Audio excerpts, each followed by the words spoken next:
Good afternoon. I'm County Executive Ken Jenkins, and we are here this afternoon at the Grassland campus of the Department of Emergency Services headquarters, and we are here this afternoon to introduce a piece of legislation that we'll be moving forward with for the battery energy storage system, and that legislation is really important, but we'll get some more details into that in just a moment.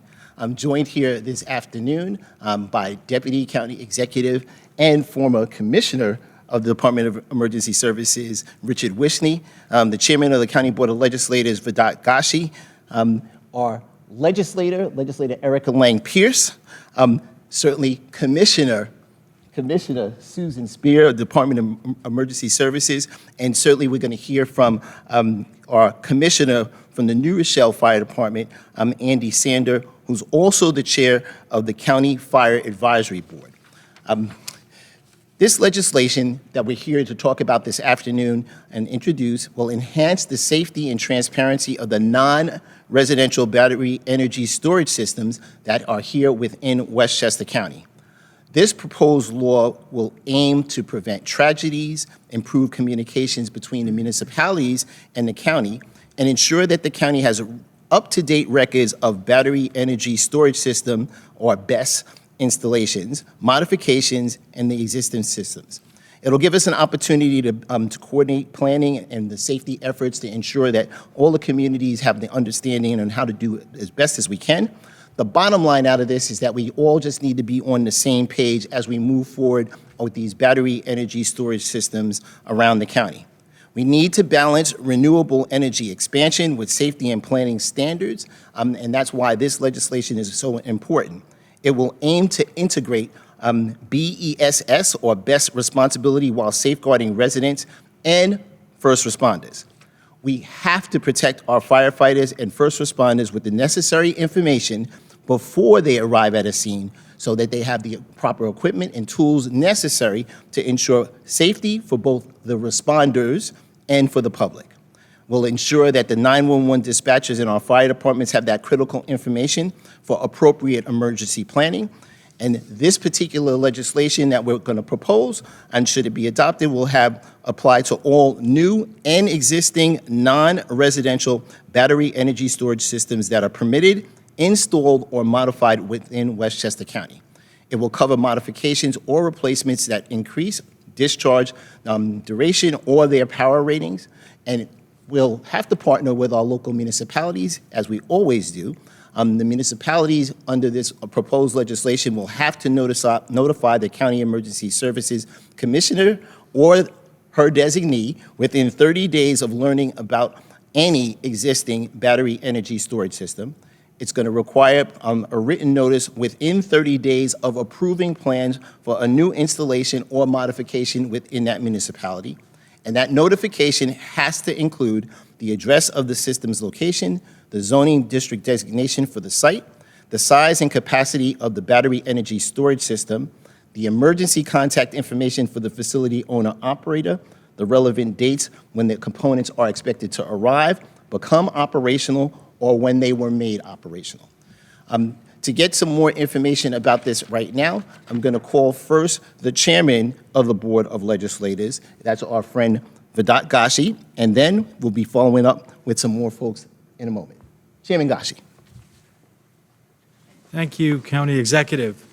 As was mentioned, innovation is good and necessary. It's a required element of how we're going to address our critical environmental questions going forward. And as this technology develops, though, we have to consider how it impacts our family, our homes, our communities. In 2023, when lithium-ion batteries and e-bikes were causing fires and putting our families and homes in danger, we at the county legislature were glad to pass legislation to address that and to make that technology and innovation safer for all of us. Here, the county executive is proposing a law that would allow us to take into consideration this innovation, this technology, the existence of this technology and how it impacts our communities, specifically our fire and emergency services personnel. In 2023, we made sure to take into consideration and bring in the Fire and Emergency Services team to help develop that law, and here it's happening again. And I'm really excited to be able to support and help shepherd this through. But we also understand there's more work on the horizon. In this past year in Somers, which legislator Erica Pierce and I share in representing, we had an issue last year, an issue that crossed county borders. Didn't allow us to impact that question or dictate that question directly.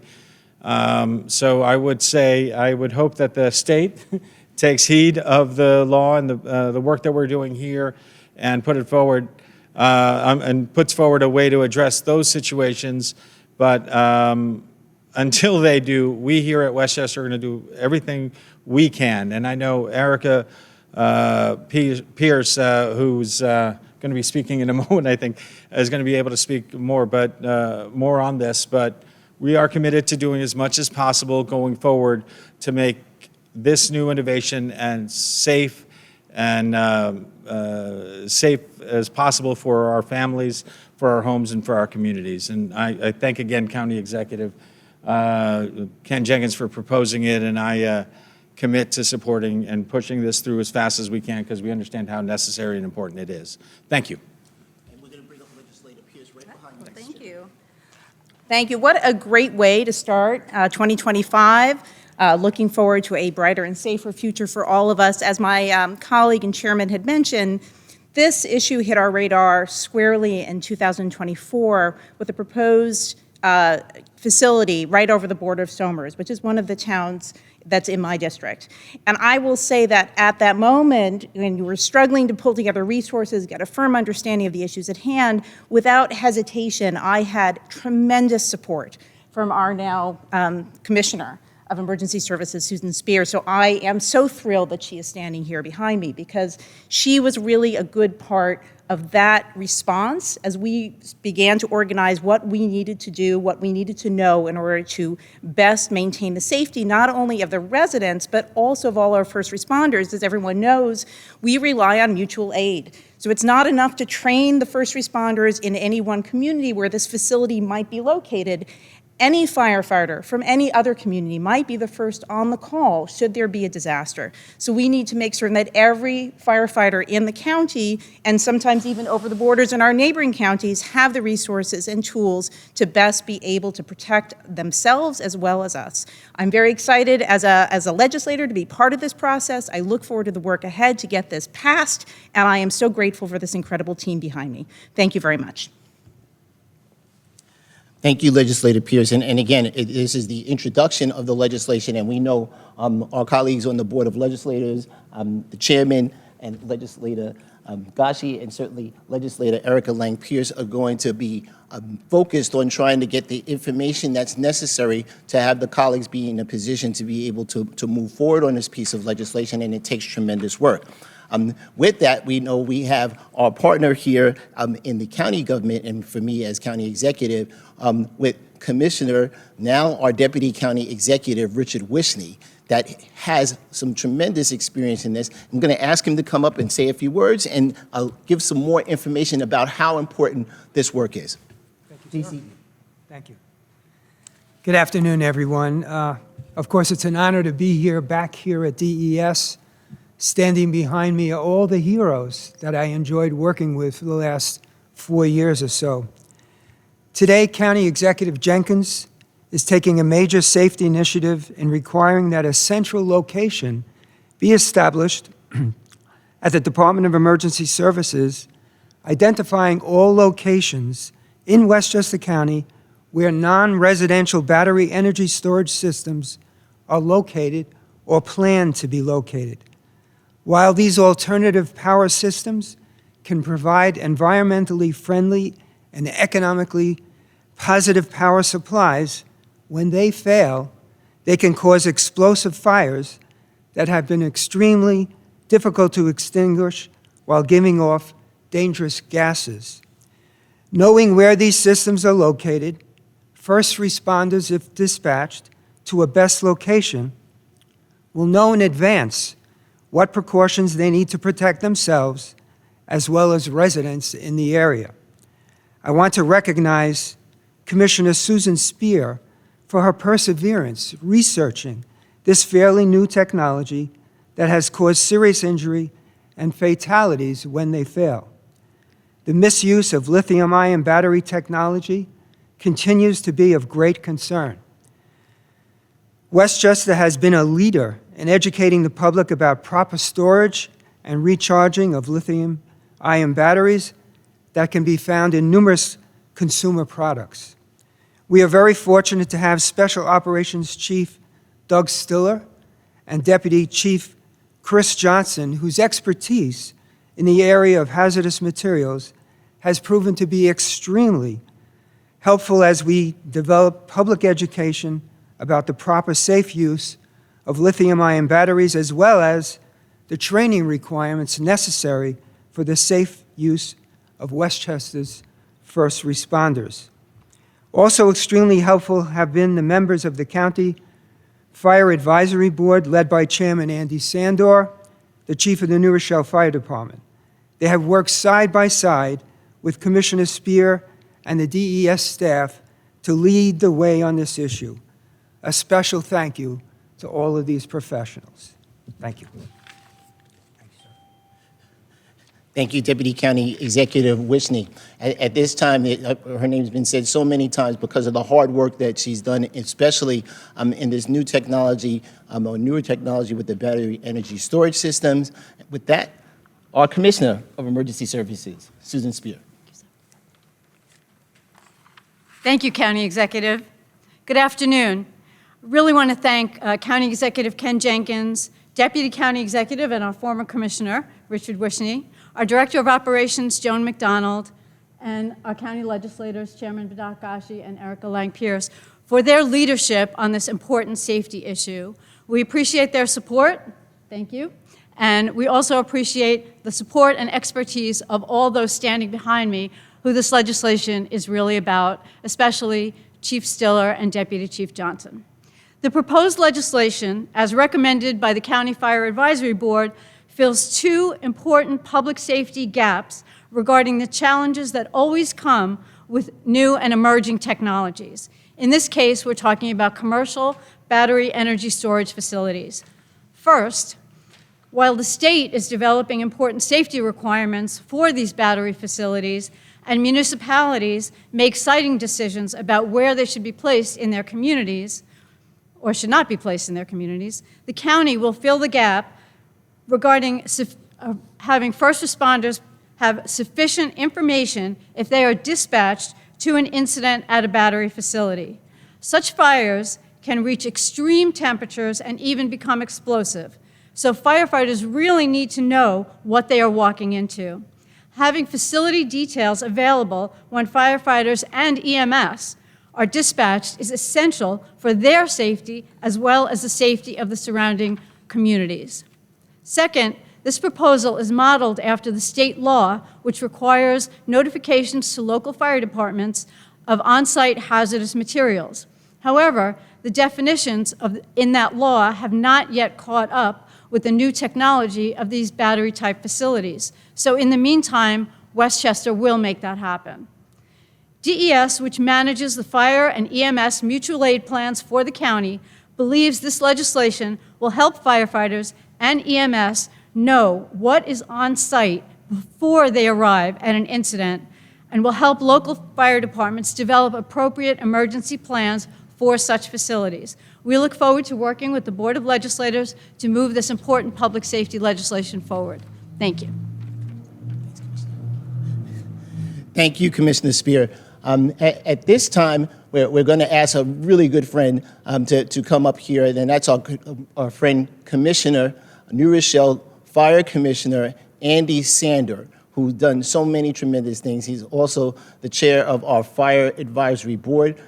He's also the chair of the Chiefs Association. He's also a person that we always thank him for his service to our country. With that, our good friend, Commissioner Andy Sandor.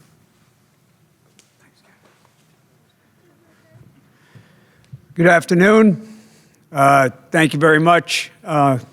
County Executive Jenkins. These are good times we're living in, real good times. We have the clean, renewable energy that's so important these days, but comes with some considerations, public safety considerations, and the fact that the Board of Legislators, the County Executive, DES here at the county have taken all this into consideration, very much appreciated by the Fire Advisory Board. Long story short, the Fire Advisory Board is comprised of people from municipalities, fire districts, career firefighters, volunteer firefighters. Represents basically, the fire service of Westchester County. And these battery energy storage systems, as good as they are, do have considerations for not only the fire service, but for planning boards as well. I mean, there's going to be a community effort kind of thing. And again, it's good that it's being recognized and addressed by the County Executive, Board of Legislators. Very much appreciated. And it could affect any county in Westchester. Could be in New Rochelle, could be in Yonkers, could be in Yorktown, could be in Somers, okay? And everywhere in between, Millwood, Ardsley, could be anywhere. Point being, just the realization that these need to be put in a good place, zoning-wise, and also notification needs to be made of whoever the local first responder group would be, firefighters, and as was mentioned, mutual aid, et cetera. And we're very much appreciative of that. Thank you. Thank you, Commissioner Sander. Up next, we want to make sure to hear, as Commissioner Spear pointed out, one of the folks from our Department of Emergency Services that's been a leader in this effort, and that's Chief Doug Stiller. Chief. Good afternoon. As the Commissioner said, there was a gap in the state laws. Decades ago, the state instituted General Municipal Law 209U for the reporting of presence of hazardous materials. Hazardous materials were coming up in the 70s, and then we recognized that there was a lot of hazards, and that information has done a lot of good over the last decades of reporting to firefighters their presence so that we could plan for facilities that house that. And one of the things we've done here at DES is we realized that there was a gap.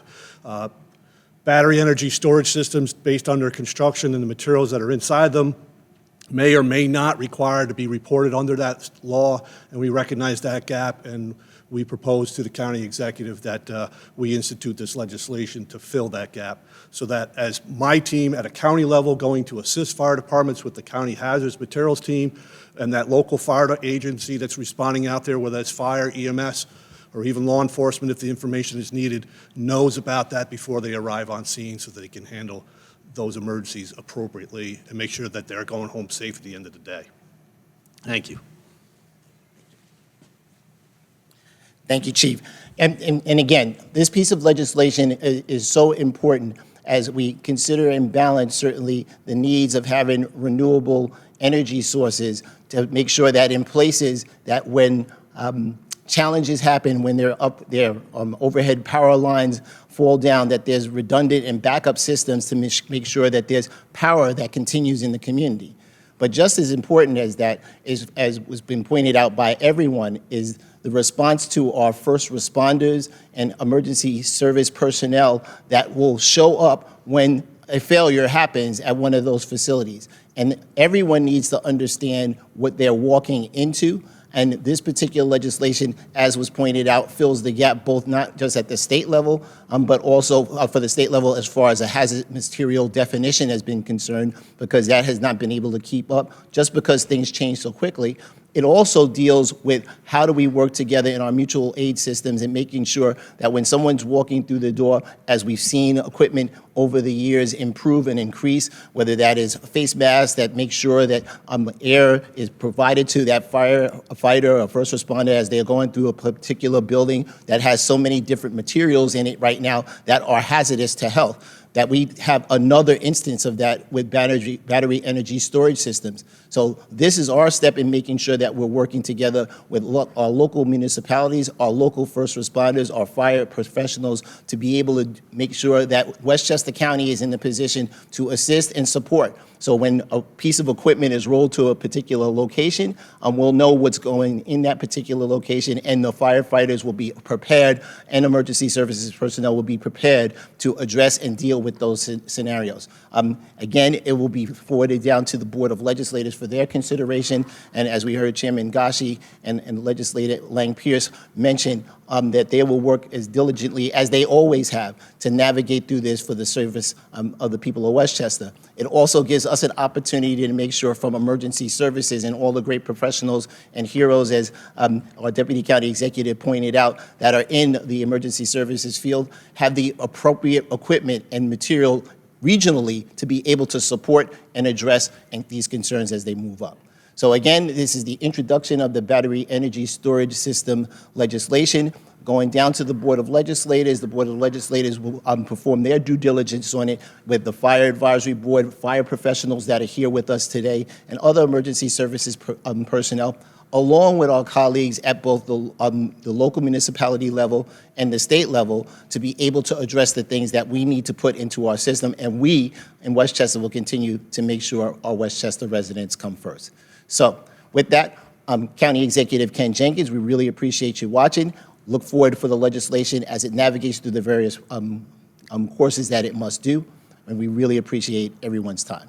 Thank you so much for all of our first responders that are here with us and fire professionals that are here with us this afternoon. We thank you. Have a great afternoon.